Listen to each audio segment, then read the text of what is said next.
In question 2, we have to check whether the value given in the brackets is a solution to the given equation or not. So we are given 6 parts.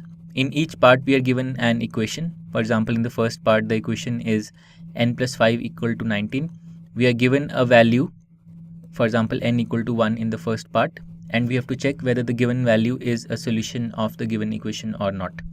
So let's do this part by part. So in part A, the equation is n plus 5 equal to 19 and the value given is n equal to 1.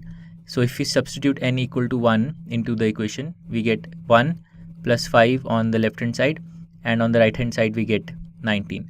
So this gives us 6 equal to 19, which is not true.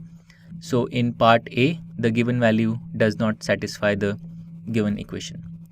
Okay, now let's do part B. In part B, the equation given is 7n plus 5 equal to 19 and the value given is n equal to minus 2.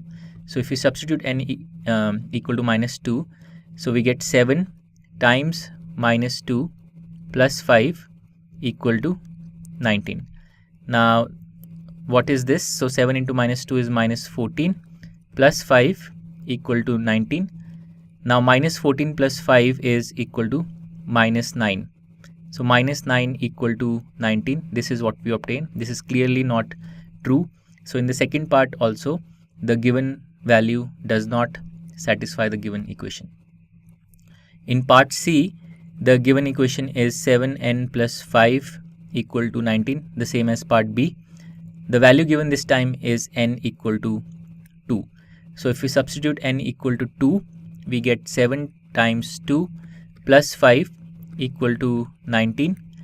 Now 7 into 2 is 14. So 14 plus 5 equal to 19, and 14 plus 5 is 19. So we get 19 equal to 19. So this is correct. This is valid. So this means that in part C, the given value does satisfy the given equation. Okay, now on to part D.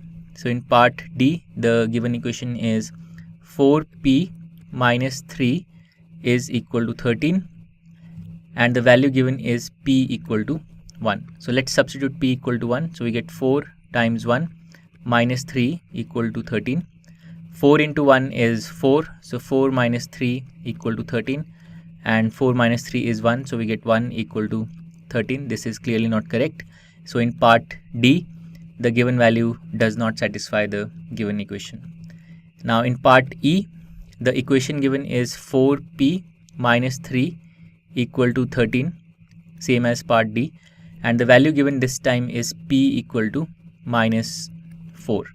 So let's substitute p equal to minus 4. So we get 4 times minus 4 minus 3 equal to 13. 4 times minus 4 is minus 16. Minus 16 minus 3 equal to 13. This is what we get. And minus 16 minus 3 is minus 19. So on the LHS we have minus 19. On the RHS we have 13. Clearly not valid. Clearly not correct. So in part E, the given value does not satisfy the given equation.